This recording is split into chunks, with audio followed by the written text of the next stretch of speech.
यदि आपको हमारी वीडियो अच्छी लगती हैं तो आप चैनल को सब्सक्राइब करें, वीडियो को शेयर करें और बेल आइकन को प्रेस करें ताकि समाज के अंदर अच्छी चीज़ों का प्रचार और प्रसार हो सके।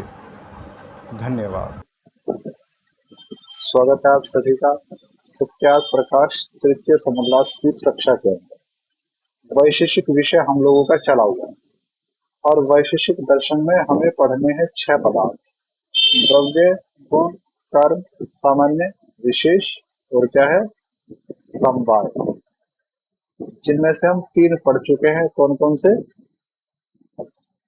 द्रव्य, गुण, कर्म।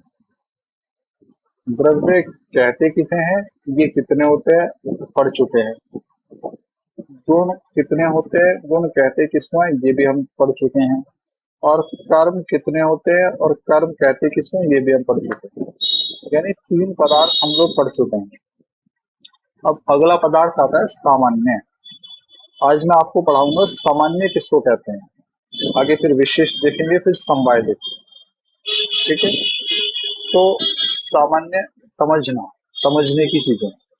सामान्य के संबंध में ऋषि दयानंद कहते हैं, वैशेषिक दर्शन का एक सूत्र लिखते हूँ जिसमें कहा गया है कि द्रव्य गुण कर्मणाम द्रव्यम कारणम सामान्यम।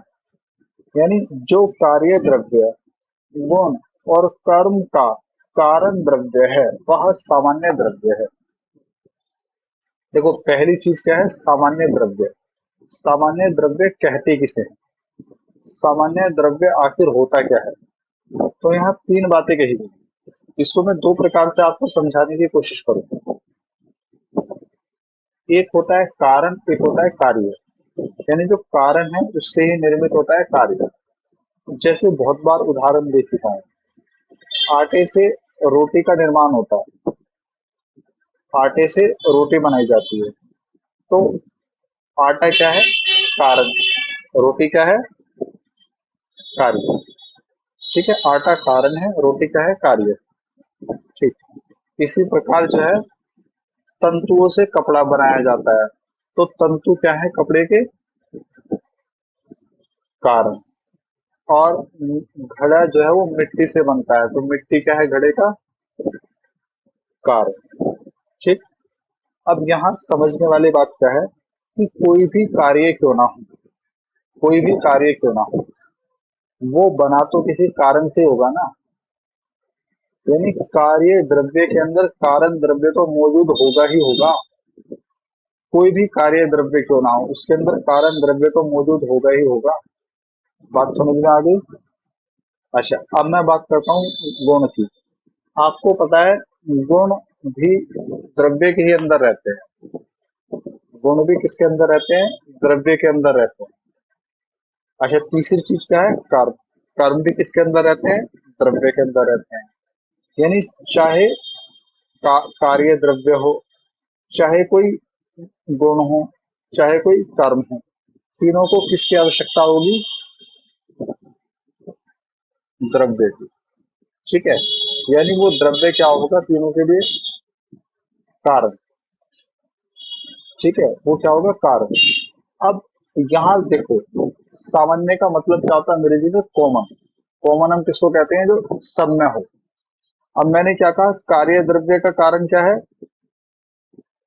कारण द्रव्य।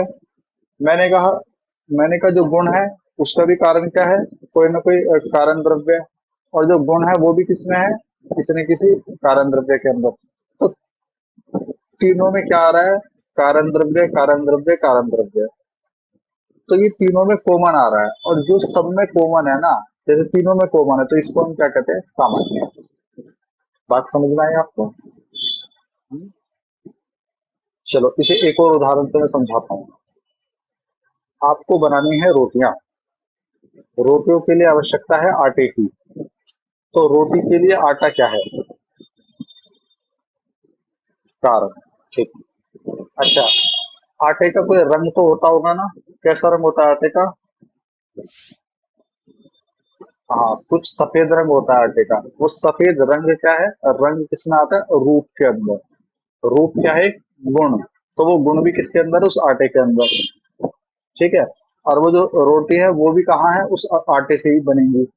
अच्छा, दूसरा, जब आप आटा गूंथते हो तो आप जो वो उसको आकुंचन कर रहे हो, प्रसार कर रहे हो, यानी उसको इकट्ठा कर रहे हो, उसको मतलब उसके अंदर जो भी क्रिया कर रहे हो वो भी किसके अंदर है? उस आटे के अंदर ही। तो आप देखो, तो आटे, रोटी भी किस में है? आटे में आ जाएंगी। वो रंग आदि जो है, गुण जो है, वो भी किसमें आ जाएगा? आटे के अंदर आ जाएगा। और जो वो क्रिया है वो भी किसमें आ जाएगी? आटे के अंदर आ जाएगी। आटा कॉमन हो गया ना सबके लिए। तो आटा क्या कहलाएगा तीनों के लिए? सामान्य। यानी सामान्य का मतलब क्या होता है? सामान्य द्रव्य कहते किसको है? जो सब में कॉमन हो। जो कारण द्रव्य भी, कारण द्रव्य को भी जो है, वो कार्य द्रव्य को भी कारण द्रव्य की जरूरत पड़ती है, गुण को भी द्रव्य की जरूरत पड़ती है, और क्रिया को भी द्रव्य की जरूरत पड़ती है। तो द्रव्य हर जगह है, तो इसलिए द्रव्य क्या कहलाएगा? सामान्य। इतनी बात समझ में आ गई सबको? कोई ऐसा जिसको ना आई हो? हम्म, ठीक है। अब अगला सूत्र देखिएगा। अगला सूत्र भी ऐसे ही कुछ है। उसमें कहते हैं कि द्रव्याणाम द्रव्यम कार्यम सामान्यम। यानी जो द्रव्य का कार्य द्रव्य, वह कार्यपन से सब कार्यों में सामान्य है। इसका मतलब क्या है? एक कारण है और एक कार्य है। एक कारण है और एक कार्य है। अब मैं आपसे कुछ प्रश्न पूछता चलूंगा, आप मुझे उनके जवाब देते चलो। ठीक। रोटी आटे की क्या है?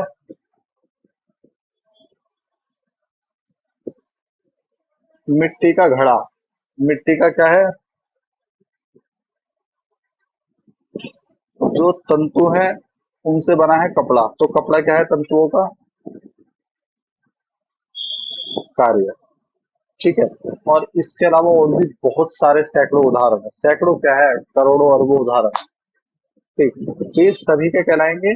बेशक मिट्टी से घड़ा बनाओ, लेकिन घड़े को हम क्या कहते हैं? कार्य। मिट्टी का कार्य है ना, तंतुओं से कपड़ा बना है, लेकिन कपड़े को हम क्या कहते हैं? कार्य।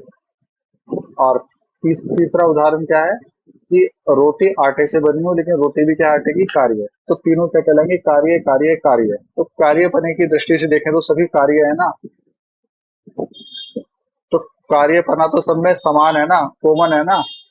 तो ये भी क्या कहलाएगा? सामान्य। यानी सारे ही क्या है? कार्य कार्य कार्य है। और भी समझाऊंगा कुछ। ठीक है, इतना समझ में आ गया अच्छे से? हम्म। अच्छा, अगला देखिएगा। आगे लिखते हैं कि द्रव्यत्वम गुणत्वम कर्मत्वम च सामान्यानि विशेषाश्च।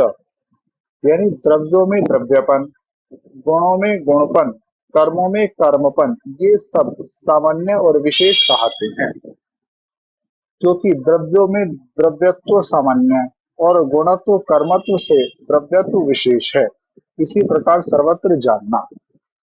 देखो, यहाँ इसको समझाने से पहले या इसको समझाने के लिए मैं अगला सूत्र भी पढ़ता हूँ। सब इकट्ठा करूंगा तब समझ में आएगा।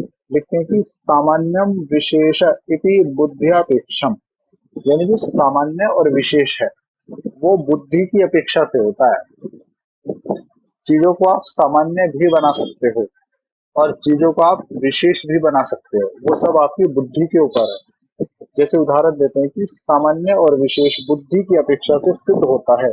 जैसे मनुष्य व्यक्तियों में मनुष्यत्व सामान्य और पशुत्व में विशेष तथा स्त्रीत्व और पुरुषत्व इनमें ब्राह्मणत्व क्षत्रत्व वैश्यत्व शूद्रत्व भी विशेष है। ब्राह्मण व्यक्तियों में ब्राह्मणत्व सामान्य और क्षत्रिय आदि से विशेष है। इसी प्रकार सर्वत्र जाना। अभी आपको समझ में नहीं आया होगा ये, मैं इसको बताता हूँ। देखो, मैंने क्या कहा है कि बुद्धि की अपेक्षा से सामान्य और विशेष होता है। बुद्धि से ही सामान्य होता है और बुद्धि से क्या होता है? विशेष होता है। जैसे मैं कहता हूँ कि हम सब क्या हैं? हम सब, मैं, आप, जितने भी जीव जंतु हैं, हम सब क्या हैं? सब जीव जंतु। हाँ, हम सब क्या हैं? प्राणी हैं। हम सब क्या हैं? प्राणी। प्राणी की दृष्टि से देखा जाए तो सभी क्या है? मैं कहता हूँ गाय क्या है? गाय एक प्राणी है। घोड़ा क्या है? घोड़ा एक प्राणी है। तुम और हम क्या है? एक प्राणी है। तो सारे के सारे क्या है? प्राणी है, प्राणी है, प्राणी है। यानी प्राणी प्राणी सब में सामान्य आ रहा है। ओ, यदि मैं कहूँ मैं कौन हूँ? मैं भी क्या हूँ? प्राणी। तुम कौन हो? कौन हो तुम सब? प्राणी। गाय क्या है, घोड़ा क्या है? प्राणी। यानी हम सभी क्या है, देखा जाए तो प्राणी है, तो प्राणी कॉमन है ना, सब में कॉमन है ना, तो प्राणी क्या कहलाएगा, सामान्य। लेकिन यदि मैं प्राणी के स्तर से थोड़ा नीचे आ जाऊं और मैं कहता हूं मनुष्यत्व और पशुत्व, तो अभी तक यदि प्राणी की दृष्टि से देखा जाए तो चाहे मनुष्य हो चाहे पशु हो, सभी क्या है, प्राणी, यानी ये क्या है, सामान्य है। लेकिन यदि मैं कहूं हम सभी क्या है, मनुष्य हैं, और वो क्या है, पशु हैं, गाय भैंस आदि क्या है, पशु हैं, और हम सब क्या है, मनुष्य हैं, तो इस दृष्टि से देखा जाए तो हम और वो दोनों अलग अलग हो गए ना, वो हमसे विशेष हो गए, हम उनसे विशेष हो गए। तो बुद्धि की अपेक्षा से ही हो रहा है ना, बुद्धि से ही। यदि मैंने प्राणी की दृष्टि से देखा तो सभी क्या है, सामान्य है। यदि मैं मनुष्यपना और पशुपने की दृष्टि से देखूं तो क्या हो गए, विशेष हो गए। क्लियर होगी बात, आपको समझ में आई? अच्छा, अब यदि मैं मनुष्य के अंदर भी थोड़ा सा और चला जाऊं, मैं कहता हूँ पुरुष और स्त्री। भाई मनुष्य की दृष्टि से देखा जाए तो मैं हूँ, आचार्य, राजेंद्र जी, नरेंद्र जी, संगीता जी आदि सबके सब क्या है, मनुष्य है ना, मनुष्य है ना, यानी सब सामान्य है। लेकिन मैं कहता हूँ कि मैं, नरेंद्र जी, बाबू जी, आचार्य जी, संगीता जी, सुदेश जी, तो क्या हम दोनों, हम में कुछ अलग है, नहीं है? भाई हम सब पुरुष हैं, ये क्या है, महिलाएं हैं। अब इस दृष्टि से देखोगे, यदि मनुष्य की दृष्टि से देखा था तो हम सब क्या थे, सामान्य है। लेकिन अब इस दृष्टि से देखा, स्त्री और पुरुष की दृष्टि से देखोगे तो हम सब क्या है, विशेष हो गए। हम विशेष हो गए, ये विशेष हो गए। ठीक है। अच्छा, दूसरी दृष्टि से देखो, अभी मनुष्य की दृष्टि से देख रहे थे तो सामान्य है, पुरुष की दृष्टि से देखा तो मैं और जितने थे सबके सब क्या है, सामान्य थे। अच्छा, अब मैं कहता हूँ कि मैं हूँ और नरेंद्र जी, राजेंद्र जी, आचार्य जी, सुदेश जी, सबके सब, क्या मैं और आप, हम दोनों सामान्य हैं? यदि पढ़ने और पढ़ने वालों की दृष्टि से देखा जाए तो पढ़, यदि पढ़ाने की बात करी जाए तो मैं क्या हूँ, आपसे विशेष हूँ, और आप सब क्या आ गए, अब आप सब सामान्य हो गए। विद्यार्थी और अध्यापक की दृष्टि से देखा जाए तो मैं आपसे, अभी तक मैं सामान्य था, लेकिन अब मैं क्या हो गया, अब मैं विशेष हो गया, आप सामान्य हो गए। ठीक है। अच्छा, यदि हम लोग पुरुष की दृष्टि से देखें कि मैं भी पुरुष हूँ, बाबूजी भी पुरुष हैं, नरेंद्र जी भी पुरुष हैं, ठीक है, सबके सब क्या है, सामान्य है। लेकिन यदि हम पुरुष के थोड़ा और अंदर घुस जाए और हम कहें ये ब्राह्मण है, ये वैश्य है, ये क्षत्रिय है, ये शूद्र है, तो फिर उसमें विभाग हो गया। विशेष का मतलब क्या हो गया, एक विभाग, एक अंतर। अभी तक जो सामान्य था अब वो फिर विशेष हो गया। ठीक है। तो ये सामान्य और विशेष जो है ना, ये बुद्धि की अपेक्षा से होता है। ये बुद्धि से ही आप किसी चीज को सामान्य कहते हो, और बुद्धि से ही और थोड़ा उसको खंगालते हो, खोजते हो तो वो विशेष हो जाएगा। ठीक है।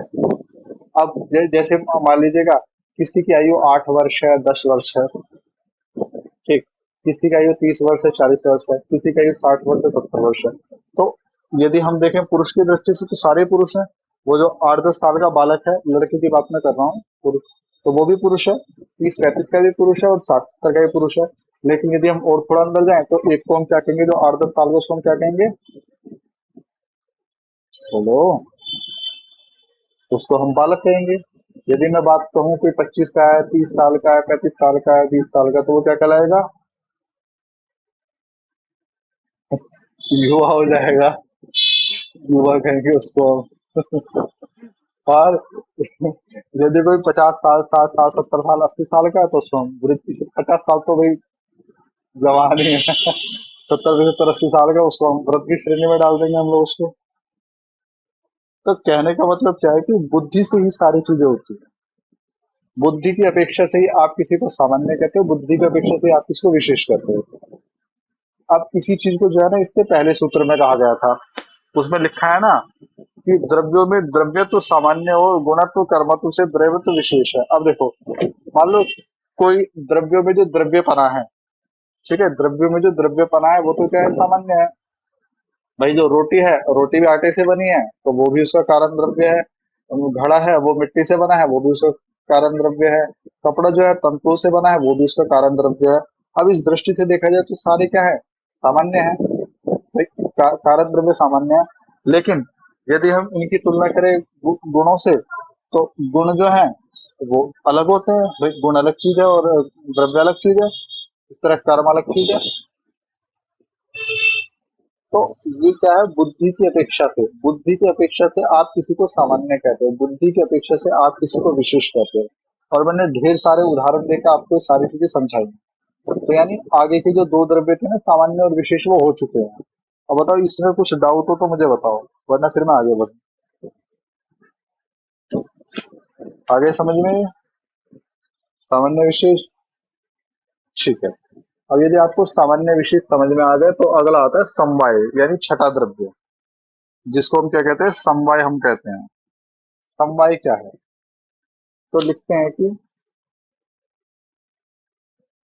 इहेदमिति यतः कार्य कारणयोः स समवायः, इसमें यह, जैसा द्रव्य में क्रिया, गुणी में गुण, व्यक्ति में जाति, अवयवों में अवयवी, कार्यों में कारण, अर्थात क्रिया क्रियावान, गुण गुणी, जाति व्यक्ति, कार्य कारण, अवयव अवयवी, इनका नित्य संबंध होने से समवाय कहता है। और जो दूसरा द्रव्यों का परस्पर संबंध होता है, वह संयोग अथवा अनित्य संबंध है। देखो, समवाय का मतलब क्या है। समवाय का मतलब होता है एक ऐसा संबंध जो हमेशा बना रहे, एक ऐसा संबंध जो कभी ना मिटे, उसको हम क्या कहते हैं, समवाय संबंध। और ऐसा संबंध जो संयोग से हुआ है, जुड़ने से हुआ है, वो कहलाता है अनित्य संबंध। यानी समवाय संबंध क्या है, नित्य संबंध होगा। समवाय संबंध क्या है, नित्य संबंध होगा। जैसे उदाहरण देते हैं कि द्रव्यों में क्रिया। अब देखो, जब हमने द्रव्य की परिभाषा पढ़ी थी, तो हमने उसमें एक चीज पढ़ी थी परिभाषा के अंदर। परिभाषा में क्या था कि द्रव्यों की दो ही विशेषताएं होती हैं, एक तो क्या है, क्रिया, और एक क्या है, समवाय। दो चीजें आई थी। फिर ऋषि दयानंद ने थोड़ा सा उसको और खोला था, वो कहते थे कि दो चीजें हैं, द्रव्य और गुण। यानी कुछ द्रव्य ऐसे हैं जिनमें क्रिया और गुण दोनों हैं, और कुछ द्रव्य ऐसे जिनके अंदर केवल गुण है, क्रिया नहीं। ठीक है। अच्छा, यदि मैं एक बार को उन द्रव्यों की बात करता हूँ जिनमें दोनों चीजें हैं, तो मैं आपसे एक बात पूछता हूँ कि क्या जो क्रिया है उसको द्रव्य से अलग करा जा सकता है? भाई, किसी भी द्रव्य की क्रिया को उससे अलग आप कर ही नहीं सकते। हमेशा क्रिया चल रही है, हमेशा क्रिया हो रही है, हमारे भीतर इतनी क्रियाएं हो रही है। ठीक। कई बार ऐसा होता है, वो क्रिया इतनी धीमे होती है कि हमें पता नहीं चलता। ऐसा मनोवैज्ञानिक कहते हैं कि हर 7 साल में आदमी का रूप बदल जाता है। अब ऐसा नहीं है कि उस 7 साल होते साथ तुरंत परिवर्तन आ जाए, वो परिवर्तन क्षण क्षण परिवर्तन हो रहा है। ठीक है, क्षण क्षण जो है परिवर्तन होता जा रहा है, होता जा रहा है। क्षण क्षण का मतलब क्या, हर क्षण परिवर्तन हो रहा है, लेकिन वो 7 साल में दिखने लगता है कि हाँ। यदि हम भी अपनी कुछ पुरानी फोटोज उठा के देखें तो हमें समझ में आ जाएगा कि यार बड़ा परिवर्तन हो गया भाई। आज से 4-5 साल पहले तो कुछ और था, थोड़ा सा कुछ अलग लग रहा है, चेहरे की बनावट बदल रही है, कहीं ना कहीं कुछ और चेंज आ रहा है, ऐसा लगता है ना। तो इसका मतलब क्या है कि क्षण क्षण परिवर्तन हो रहा है द्रव्य के अंदर। आप इस क्रिया को द्रव्य से अलग नहीं कर सकते, क्योंकि क्रिया खत्म होने का मतलब है द्रव्य का ही खत्म हो जाना है। जब क्रियाएं खत्म होती है ना, तो सब कुछ ही खत्म हो जाता है। तो क्रिया कभी खत्म नहीं होती, वो द्रव्य के साथ जुड़ी हुई है। उसका द्रव्य से कैसा संबंध है, नित्य संबंध। तो ऐसा संबंध जो कभी अलग नहीं होगा, उसको हम क्या कहते हैं, समवाय संबंध। अगले उदाहरण में कहते हैं कि गुणी में गुण। भाई, गुणी, गुणी के अंदर गुण तो होंगे। कोई गुणी है, गुणवान है, वो गुणवान या गुणी वो है क्यों?